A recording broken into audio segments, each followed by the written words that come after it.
Welcome to Veteran to Veteran. I'm Conrad Kowalski, and with me is Dwayne Wick, and we are members of American Legion, and specifically Ladwig Zinkrat Post 243 right here in beautiful Plymouth, Wisconsin. Dwayne, explain your hat for the last time. Okay. The white top indicates that I'm at the district level vice commander, and this will be my last time wearing my hat. I'm going to be going back as county commander, so maybe you'll remember that hat. I know I wore that hat a few years ago, I'm sure, when we had the program going, so Okay. still being very involved. So, Conrad, what are we going to be talking about today? Dwayne, we've done close to 40 shows, and we have covered a lot of topics. We did a couple of shows about women veterans. However, this year is the 75th anniversary for women in the armed forces. That has, for the most part, gone unnoticed. And how could that be possible? All right, 75 years ago, President Harry S. Truman signed into law the Women's Armed Service Integration Act. Now, this allowed for the first time for women to serve as regular members of the Army, Navy, Air Force, and Marine Corps. President Truman signed the Women's Armed Forces Integration Act on June 12, 1948. And I have to admit, I've never heard of that legislative was done that long ago, and we didn't know about it, or it's not publicized. You're right, it's not publicized. I was pretty embarrassed about that myself because of some research that I have a tendency to do. So can you explain a little bit about that act? You bet. Now, following 2 years of legislative debate, the bill was passed by Congress in the spring of 1948, and again signed into law by Harry S. Truman on June 12, 1948, and it was known as the Armed Services Integration Act. So it meant that women can now serve as permanent members, not only the Army, but they also included the Navy, Marine Corps, and then recently at that time it was the Air Force. The law did limit the number of women who could serve in the military to 2% of the total forces in each branch. Now, a little note on this: one of the people that had testified in Congress was Dwight Eisenhower. Little history: Eisenhower was the supreme commander of the European theater during World War II, and then soon became President of the United States. And he was asked about his opinion on all of this, and he put it quite simply: we need them. Mm-hmm. So why was the act necessary? I thought women have been serving in the armed forces. Oh, you're right. During World War I, many women had enlisted as volunteers in U.S. military services. Now, they usually served in clerical roles and et cetera, and then when the war ended, they were released from their duties. Again, that's just temporary. Mm-hmm. And the same was true during World War II, when an even greater number of women volunteered and served in the armed forces. Although the Congress in 1943 had given the Women's Army Corps, which is sometimes referred to as WAC, W-A-C, full Army status during wartime, the WAC law was scheduled to expire on June 30th, 1948. So in anticipation of this happening, the leaders of the United States Army in 1946 requested that the Women's Army Corps be made a permanent part personnel. Okay. It's very interesting. Didn't women serve in the armed forces prior to World War I? Oh, yeah. Some people think I remember it, but they did serve in our Revolutionary War, basically as spies. And then in the Civil War, some 3,000 women served as nurses for the Union Army. Okay. It seems that with World War II, the role of women needed to be expanded. Oh, definitely. Women played important roles during that war. Both at home and in uniform. Not only did they give their sons, husbands, fathers, and brothers to the war effort, they gave their time, energy, and some gave their lives. Do we have numbers for women serving in World War II? You know me, numbers, I got them. Okay, nearly 350,000 American women served in uniform, both at home and abroad.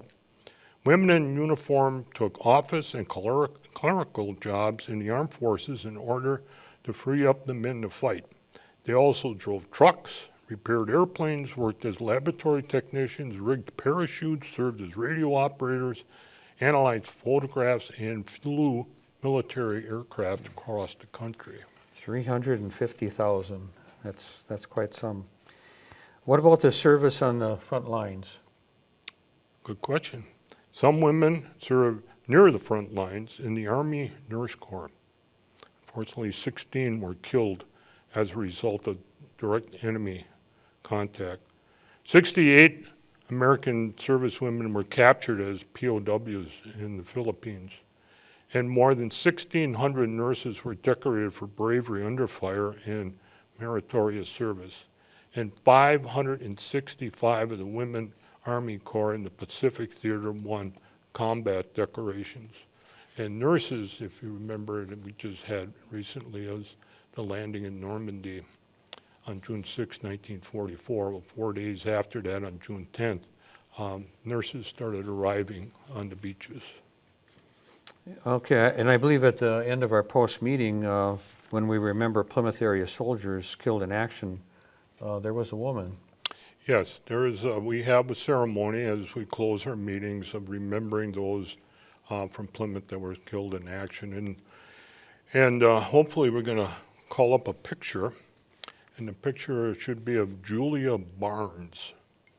Julia was a 1932 graduate of Plymouth High School.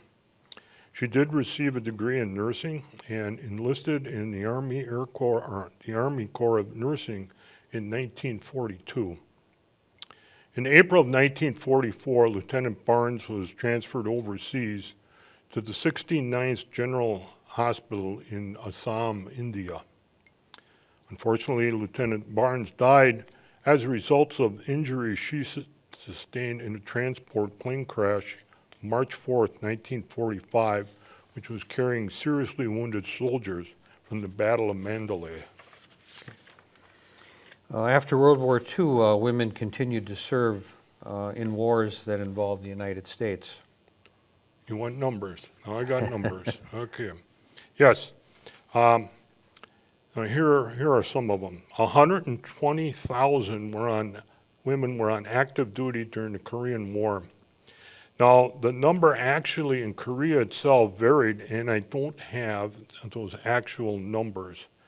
And however, 17 were killed in action, and they were all nurses. 265 women were active. Yeah. Were active during the Vietnam War, and there they have 11,000 women were in country itself, and again 8 women were killed in action. They were all nurses. Now, from 9/11, 2001 to September 12th, 2022, 300,000 women served in a global war on terrorism, meaning Kuwait, Iraq, Afghanistan, and 152 were killed in action. And these are not just nurses, they were security for the bases, perimeter security, and convoy duty. By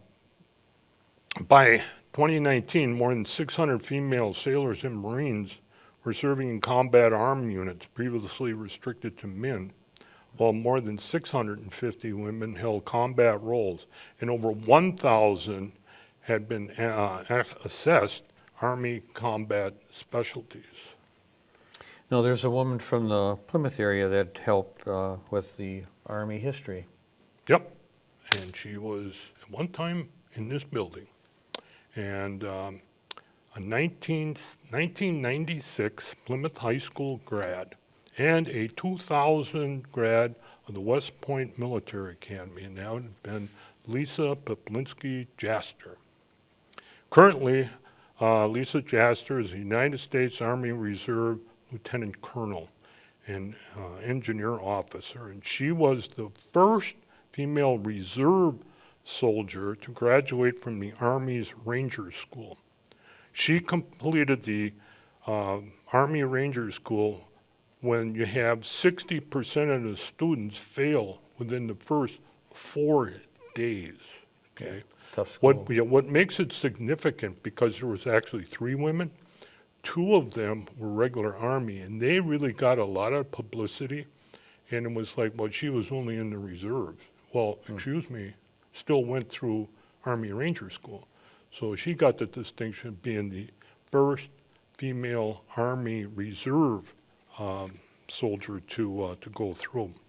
And I know, hopefully we had a picture up there. Now, the picture, because she currently has a book, and it's called Delete the Adjective. And if you're looking at the picture, you know what that means. And it's all about her experiences in the Army. Now, I should also mention, she's an alum of the Plymouth High School Hall of Fame. And during her time in the regular Army, she was a recipient of the Bronze Star and Army Meritorious Service Medal, plus other awards. Quick question. Are there women veterans in the American Legion? Yes, there are. And it was founded in March 15th, 1919. And from day one, women could join the American Legion. Denise Rohan of Verona, Wisconsin, was the first woman state commander in 2014. And in 2017, she became the first woman national commander. And our post elected its first female commander, Kelly Wolfer, in 2016. And currently we have 9 female veterans in our American Legion post here in Plymouth. And a little bit on that was when the Legion was formed, there were no restrictions. Male, female, whatever, you could join. And the only restrictions that were set up by Congress was the fact of wartime, Right. or conflicts. And fortunately, after decades and decades and decades of lobbying Congress, that all changed a couple of years ago. Now, one day, all you got to have is one day in service, and you'll be eligible for the American Legion. Dwayne, I know we covered a lot about women in the military, but boy, we sure got a lot more to share. So right now, folks, we are working up a couple of ideas to bring you more information about women in the military. So we really appreciate you watching, and remember to please stay safe and stay healthy. Thank you.